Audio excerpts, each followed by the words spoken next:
Mesdames et messieurs, chers journalistes, chers confrères et consoeurs et chers participants à cet atelier de formation, le SYNPICS a pour mission principale d'œuvrer à la protection et à la défense des intérêts matériels et moraux de ses membres.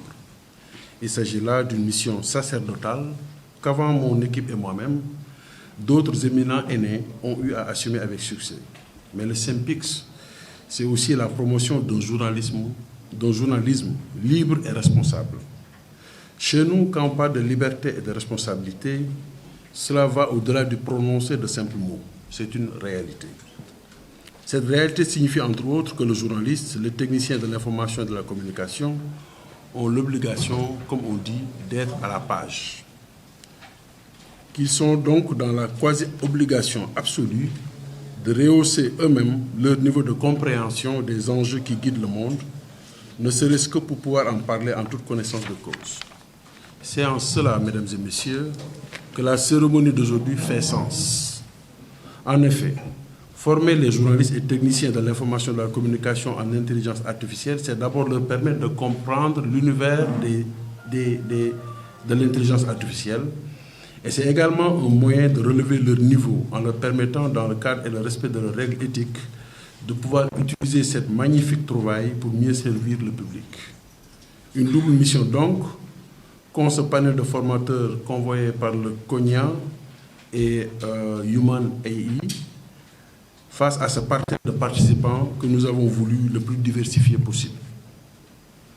Pour cette première activité, en rapport avec notre partenaire, nous aurons des doyens de la presse, des jeunes journalistes, des techniciens chevronnés, mais également des étudiants en journalisme qui nous viennent du CESTI et de l'EGICOM. Monsieur le représentant du ministre de la Communication, soyez témoins de nos vifs remerciements à l'endroit de CONIA et de son partenaire Human AI pour leur engagement à nos côtés dans le cadre du programme Mediafrique de promouvoir le savoir et l'excellence. Le Sénégal, notre pays, est le troisième parmi les pays de la sous-région à profiter de l'expertise et de l'engagement de CONIA et de ses partenaires. Après le Togo et la Côte d'Ivoire, nous voici donc en piste. Chers participants, votre présence ici démontre votre soif de savoir, de vous confronter à autre chose et de hausser le niveau des médias sénégalais. Je vous souhaite donc une très bonne formation et surtout espère que vous serez de bons relais auprès des autres confrères et consoeurs pour une meilleure dissémination de l'intelligence artificielle au Sénégal et partant en Afrique. Je vous remercie de votre attention. Mesdames et messieurs, c'est un honneur et une grande chance pour nous d'être à vos côtés aujourd'hui, vous les journalistes et les représentants du faire savoir au Sénégal. Aujourd'hui, ce partenariat, je suis là pour représenter le président du CONIA, le docteur Malik Maurice Mouzou, et son projet Mediafrique. Comme l'a dit le secrétaire général, le projet Mediafrique, c'est de donner les clés de lecture, de vulgariser, de vous acculturer, de démystifier et de vous donner toute la compréhension de ce qu'est l'intelligence artificielle. Ce n'est ni plus ni moins qu'un outil et on va vous démontrer que votre métier de journaliste est un métier d'avenir et qu'il est encore plus indispensable aujourd'hui et demain que ce qu'il est actuellement. Grâce à cette formation, vous allez pouvoir comprendre ce qu'est l'intelligence artificielle, mais surtout, vous allez parler de vos talents que vous avez au Sénégal. Parce que le talent, vous en avez énormément au Sénégal. Je pense à mon ami Sedina Ndiaye, qui est un expert de haut niveau auprès des Nations Unies. Je pense à mon ami Sembasen, qui est ici, qui représente le PENS. Je pense à des talents qui sont là, comme Ndiaïdia, du Saltis, qui a créé le premier salon de l'intelligence artificielle, Galsen AI, etc.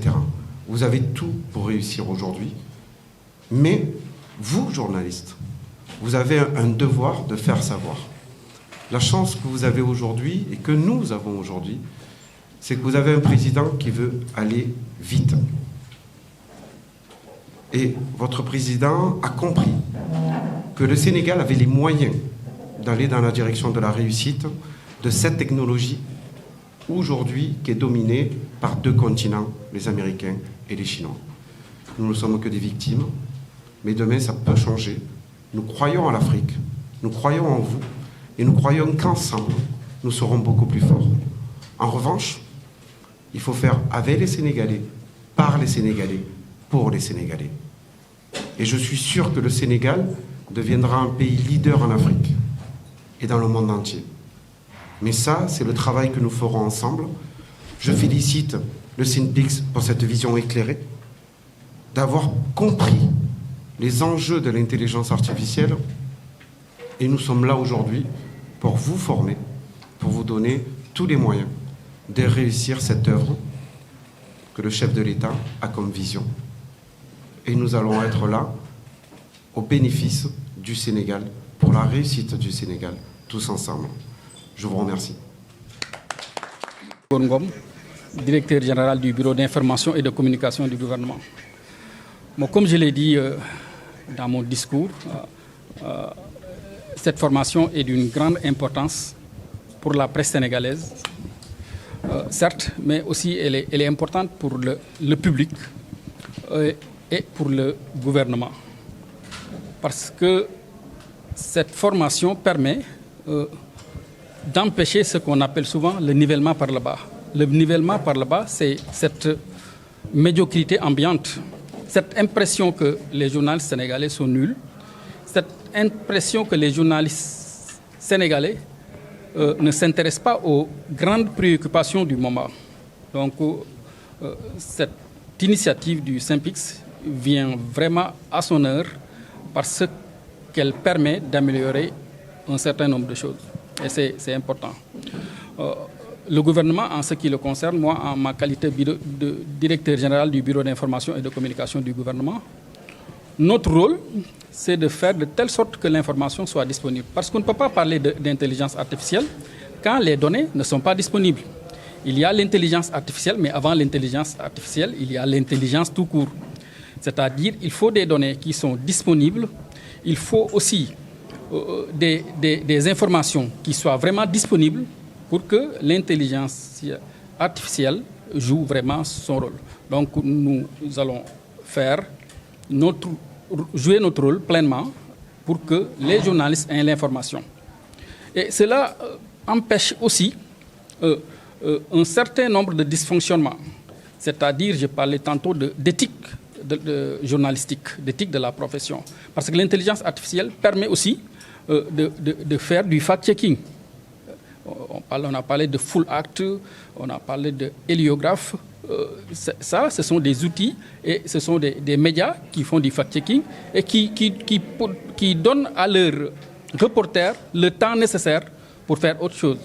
Parce qu'on reproche aussi aux journalistes d'être trop aériens, de ne pas entrer en profondeur dans certains nombre de sujets. Donc ça aussi, cette formation participe à vraiment écarter ces préjugés. Souvent, c'est ceux qui le disent réellement et que ça existe. Donc c'est très important, même s'il y a des effets pervers quand même. Parce que l'intelligence artificielle aussi, elle n'est pas parfaite. Souvent, certains disent même que j'ai lu récemment un article, on a mis les rendez-vous manqués de l'intelligence artificielle. Cela veut dire que l'intelligence artificielle aussi a ses défauts et elle peut même causer d'énormes problèmes. Donc il faut y aller aussi avec beaucoup de prudence, avec beaucoup de sérieux, parce que l'intelligence artificielle est importante, mais l'intelligence humaine aussi doit être... C'est une aide à la décision, mais ce n'est pas des machines qui décident à notre place. Ça aussi, il faut qu'on le sache. Surtout au niveau de l'Afrique, les gens, quand ils commencent à faire une chose, ils peuvent y aller très vite, avec beaucoup de passion, avec beaucoup de fougue, ce qui peut altérer même peut-être une société africaine déjà trop fragilisée.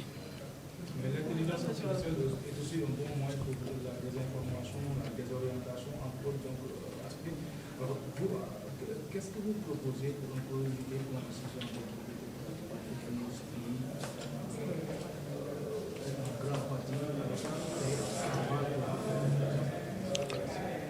Bon, moi, mon principe est qu'il faut donner de l'information. Parce que quand il y a le vide informationnel, tout le monde s'y engouffre pour faire des interprétations ou pour dissimuler ou pour des fake news, distiller des fake news et autres. Donc il faut informer. Je pense que la meilleure manière de lutter contre la désinformation, la meilleure manière de faire du fact-checking, c'est de donner l'information. L'information doit être disponible dans la mesure où il n'y a pas grand-chose à cacher. Ce sont des informations souvent officielles. Si le gouvernement juge nécessaire qu'une telle information est officielle, ça doit être capable d'être connu du grand public. D'être connu du grand public, parce que c'est le grand public qui est la raison d'être des gouvernants. Ils sont là pour ça. Donc, à côté de l'intelligence artificielle, il y a le fact-checking. Les gens font du fact-checking même avant l'intelligence artificielle. Et je le dis souvent, l'essence même du journalisme, c'est vraiment la vérification de l'information. La vérification de l'information, c'est l'essence du journalisme. C'est notre raison de vivre. Donc, les gens commençaient à vérifier l'information, à faire de la triangulation, avant même qu'on parle de fact-checking, qui est un mot un peu à la mode. Donc, il faut vérifier l'information. Il faut prendre le temps nécessaire pour vérifier l'information. Donc, c'est pourquoi les outils comme l'intelligence artificielle peuvent aider à cela et qu'on doit se l'approprier et l'encadrer de manière éthique pour ne pas créer d'autres problèmes. Parce qu'il y a aussi des problèmes. Il y a souvent certains parlent de perte d'emploi et autres. Parce que si les machines font tout, les humains ils risquent de chômer. Mais il faut y aller avec mesure et avec beaucoup d'intelligence. Et ça peut aller. Merci.